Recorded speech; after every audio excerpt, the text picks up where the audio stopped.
18 నెలల ఆపరేషన్, పేరు spider web, operation spider web. 117 డ్రోన్లు, 18 నెలల గేమ్ ప్లాన్. బ్రహ్మాండంగా ఉక్రెయిన్ డిజైన్ చేసింది ఈ గేమ్ ప్లాన్ని. అంటే ఆ పేరు పెట్టడంలోనే వాళ్ళ వ్యూహం అర్థమైపోయింది, ఆపరేషన్ స్పైడర్ వెబ్. ఈ మిషన్ క్యారీ అవుట్ చేయడానికి 18 నెలలు తీసుకున్నారంటే, 1.5 years తీసుకున్నారంటే ఉక్రెయిన్ ఎంత నిర్దిష్ట లక్ష్యాన్ని రూపొందించుకుంది. అలాగే ట్రక్కుల్లో చెక్కల కింద డ్రోన్లు దాచిపెట్టి అవసరమైనప్పుడు మాత్రమే ఆ డ్రోన్లు ప్రయోగించడానికి సాంకేతిక పరిజ్ఞానాన్ని ఉపయోగించిందంటే ఉక్రెయిన్ అండర్ ఎస్టిమేట్ చేయక్కర్లేదు.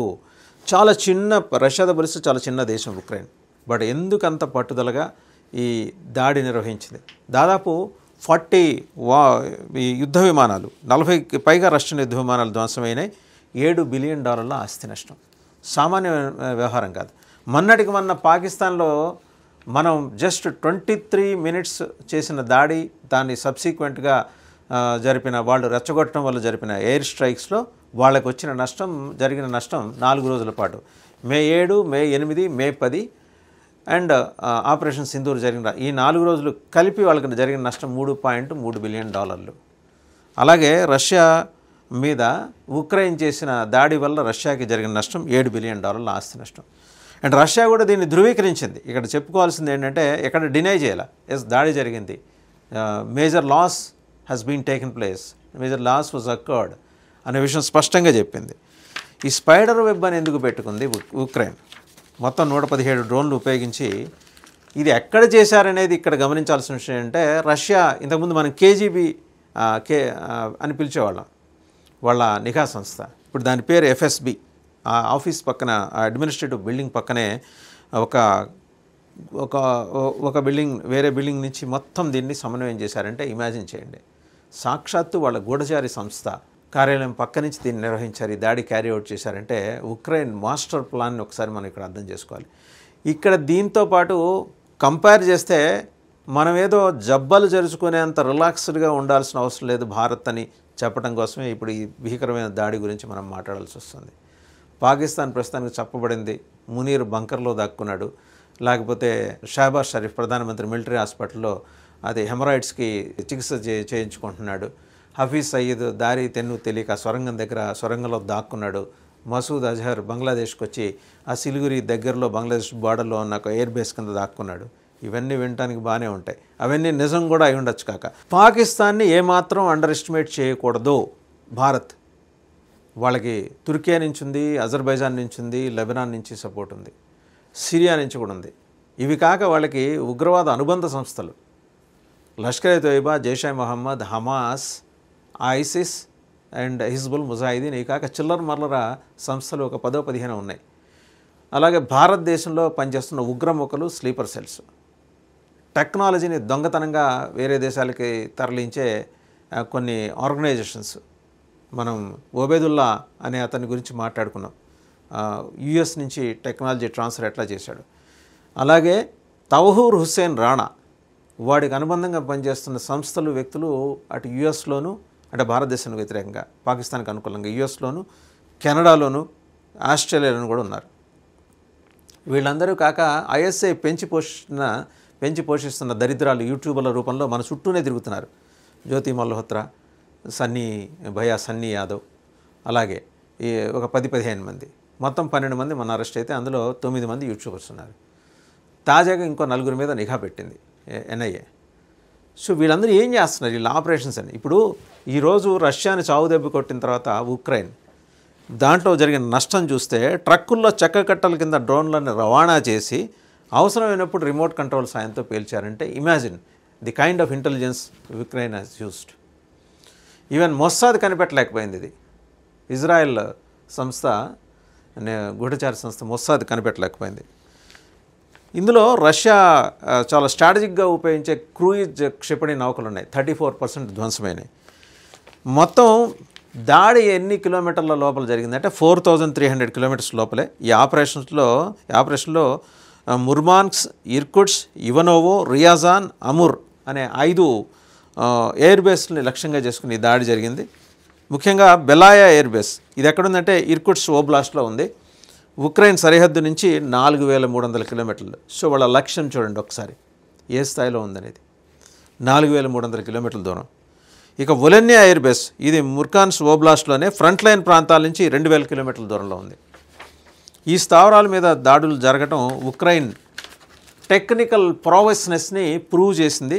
రష్యా రక్షణ వ్యవస్థల మనుగడ మీద, వాటి పనితీరు మీద, వాటి సామర్థ్యం మీద రష్యా ఎంత వెనకబడింది అనే దాని మీద కూడా ఇక్కడ మనం గమనించాలి.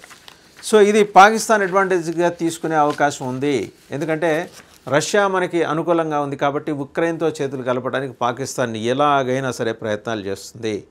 ఉక్రెయిన్ నుంచి టెక్నాలజీ దిగుమతి కోసం వాళ్ళకి టెక్నాలజీ ఉండదు, వాళ్ళకి తెలిసింది ఒకటే, ఉగ్రవాదాన్ని ఉత్పత్తి చేయటం, ఉగ్రవాదాన్ని రవాణా చేయటం, ఇది మాత్రమే.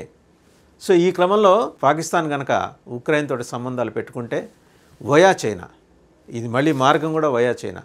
ఎందుకంటే ఆల్రెడీ మనం ఒక మేజర్ థ్రెట్ పంపించాం. వాళ్ళ గ్వాదర్ పోర్టు చైనా వాళ్ళకి గ్వాదర్ పోర్ట్ నిర్మించిస్తోంది బెలూచిస్తాన్లో. బెలూచిస్తాన్ 80% ఆల్మోస్ట్ కంప్లీట్గా డిస్మాంటిల్ అయిపోయి బయటకు వచ్చిన పరిస్థితి. ఏది పాకిస్తాన్ ఆర్మీని డిస్మాంటిల్ చేశారు బెలూచిస్తాన్ వాళ్ళు. సో ఇప్పుడు చైనా దాని మీద పట్టు కోల్పోతుంది. బెలూచిస్తాన్తో అండర్స్టాండింగ్ కన్నా రావాలి, పాకిస్తాన్తో అనుబంధం అన్న కోల్పోవాలి. బెలూచిస్తాన్ తొందరగా చైనా మాట నేను పరిస్థితి లేదు అక్కడ. సో మరి ఏం చేయాలి? ఇప్పుడు పాకిస్తాన్ చైనా కలిసి ఉక్రెయిన్ని ఏదో తాయిలం ఇచ్చి అక్కడి నుంచి టెక్నాలజీని దించుకోవాలి. చాలా బీభత్సమైన టెక్నాలజీ. క్రూయిజ్ క్షిపణి వాహన నౌకల్ని 34% రష్యాకి చెందిన వాటిని డిస్మాంటిల్ చేయగలిగిందంటే స్పైడర్ ఒక గూడు, సాలిడ్ గూడు ఎలా అల్లుకుంటూ వెళ్తుందో అలా అల్లుకుంటూ వెళ్ళారు వాళ్ళు. 4300 కిలోమీటర్ల లక్ష్యాన్ని వాళ్ళు నిర్దేశించుకుంటూ ముందుకు వెళ్ళారు అంటే ఎంత ప్రమాదకరమైన గేమ్ ఈరోజు ప్రపంచంలో థర్డ్ వరల్డ్ వారికి ప్రియాంబుల్ గేమ్ కాదు, మనం ప్రియాంబుల్ వార్గా మనం దీన్ని చూడాలా. మననే ట్రంప్ రెచ్చగొడితే రష్యా ప్రతిస్పందన చూసాం. ఎస్, మీకంత ఉబలాటంగా ఉంటే థర్డ్ వరల్డ్ వారికి సంబంధించిన వాతావరణం రెడీ అవ్వచ్చామని చెప్పి రష్యా అఫీషియల్ స్పోక్స్ పర్సన్ మాట్లాడారు. అండ్ చాలా కీలక సెక్యూరిటీ విభాగంలోని కీలక అధికారి మాట్లాడింది. అండ్ ఆయన ఇంతకుముందు రష్యా ఫార్మర్ ప్రెసిడెంట్ మాట్లాడింది. ఇవన్నీ చూస్తుంటే ఇదేదో మూడో ప్రపంచ యుద్ధానికి దారితీసేలాగా ఉంది. ఇక్కడ మనం గమనించాల్సింది మన పర్సెప్షన్లో, భారతదేశం పర్సెప్షన్లో ఈ దాడిలో రష్యా ఎంతవరకు దెబ్బతిందనేది గమనిస్తూనే రష్యాని దెబ్బకొట్టిన ఉక్రెయిన్ సైజ్ ఏంటో చూడాలి, ఉక్రెయిన్ టెక్నికల్ ప్రావెస్నెస్ ఏంటో చూడాలి. దాంతోపాటు మనం ఎంత జాగ్రత్తగా ఉండాలనేది కూడా మనం ఇక్కడ తెలుసుకోవాలి. నిన్నటికి నిన్న చీఫ్ ఆఫ్ డిఫెన్స్ స్టాఫ్ ఆయన మాట్లాడుతూ చెప్పారు, ఎస్ ఈ అటాక్ జరిగినప్పుడు మనం కూడా నష్టపోయాం. నష్టాన్ని ఆయన నిర్ధారించారు. అంతకుముందు AK Bharti air chief marshal ఆయన మాట్లాడలేదు, కానీ నష్టాలకు సంబంధించిన ప్రాబిలిటీస్ని మేము అంచనా వేస్తూనే ఉన్నారు, కానీ నష్టాన్ని నిర్ధారించారు ఆయన. సింగపూర్లో ఈ షంగ్రీలా డైలాగ్కి వెళ్ళినప్పుడు ఆయన మాట్లాడారు ఫారిన్ న్యూస్ ఏజెన్సీస్కి ఇంటర్వ్యూ ఇస్తూ. ఈ క్రమంలో కరెక్ట్ ఇంకోటి ఇక్కడ గమనించాల్సింది, టర్కీలో శాంతి చర్చలు జరగటానికి ముందరే ఈ దాడి జరగటం అంటే ఇక్కడ మనం ఒక్కసారి చరిత్రలోకి వెళ్ళాలి. గుర్తుందా బాంబే 26/11 బ్లాస్ట్? ఆ రోజు తాజ్ హోటల్ మీద ఈ మొత్తం కసబ్ గ్యాంగ్ దిగి ఎలా నరమేధానికి పాల్పడిందో గుర్తుందా? ఆ రోజు కరెక్ట్గా శాంతి చర్చల కోసమని భారత రక్షణ రంగానికి చెందిన సీనియర్ అధికారుల్ని, అలాగే సెక్రటరీ హోమ్ని కూడా పాకిస్తాన్ పిలిపించుకొని పాకిస్తాన్ అడ్మినిస్ట్రేషన్ వాళ్ళని కరెక్ట్గా దాడి జరిగే ముందు రోజు రాత్రి ఒక రిసార్ట్కి తీసుకెళ్లి సిగ్నల్ లేని ప్రాంతానికి తరలించింది. ఆ విషయాన్ని అండర్ సెక్రటరీ ఆ రోజు అవైలబిలిటీలో కేవలం ఒక అండర్ సెక్రటరీ ఉన్నారు హోంశాఖలో. ఆ మొత్తం ఆయన గమనించి ఒక పుస్తకం కూడా రాసుకొచ్చారు దాని మీద, ఎలాంటి కుట్ర జరిగింది, పాకిస్తాన్ ఎలాంటి కుట్ర చేసింది అనేది. అలాంటి కుట్రే ఇవాళ రష్యా వాళ్ళ నిఘా కార్యాలయానికి పక్కనే వాళ్ళు కూర్చొని డిజైన్ చేశారంటే ఉక్రెయిన్ శక్తి సామర్థ్యాన్ని మనం అండర్ ఎస్టిమేట్ చేయలేం. We must be very careful. Bharat చాలా అప్రమత్తంగా ఉండాలి. పాకిస్తాన్ ఏమాత్రం మనం అండర్ ఎస్టిమేట్ చేయలేం. వాడికి శక్తి లేకపోవచ్చు కాబట్టి శక్తి ఉన్నవాడిని తీసుకొచ్చి మన మీద ఉసిగొల్పి దాడికి తెగబడే ప్రమాదం ఉంది. కాబట్టి భారత సరిహద్దులు అప్రమత్తం, భారత తీర ప్రాంతం అప్రమత్తంగా ఉండాలి, భద్రంగా ఉండాలి. ప్రత్యేకించి బే ఆఫ్ బెంగాల్ అండ్ ఇటు చూస్తే అరేబియన్ సీలో వెస్టర్న్ సైడ్ కాండ్లా పోర్టు మీద అండ్ ముంబై పోర్టు మీద చైనా కన్నేసి ఉంచింది. కాబట్టి కాండ్లా నుంచి డైరెక్ట్గా మనం ఇరాన్లో ఒక పోర్టుతోటి మనం నిర్మిస్తున్న పోర్టుతో డైరెక్ట్ అనుసంధానం. కాండ్లా నుంచి 585 నాటికల్ మైల్స్ అండ్ ఇక్కడ నుంచి చూస్తే ముంబై పోర్టు నుంచి చూస్తే 786 నాటికల్ మైల్స్ దూరంలో ఉన్న ఇరాన్ పోర్ట్ తోటి మనం డైరెక్ట్ కనెక్టివిటీ వచ్చే ఏడాది లోపల ఎస్టాబ్లిష్ అవ్వబోతున్న తరుణంలో చైనా వ్యాపార సామ్రాజ్యం కుప్పకూలిపోయే అవకాశం ఉన్న నేపథ్యంలో చైనా పాకిస్తాన్ని కలిసి ఖచ్చితంగా ఉక్రెయిన్తో కుట్ర పన్నే ప్రమాదం ఉంది.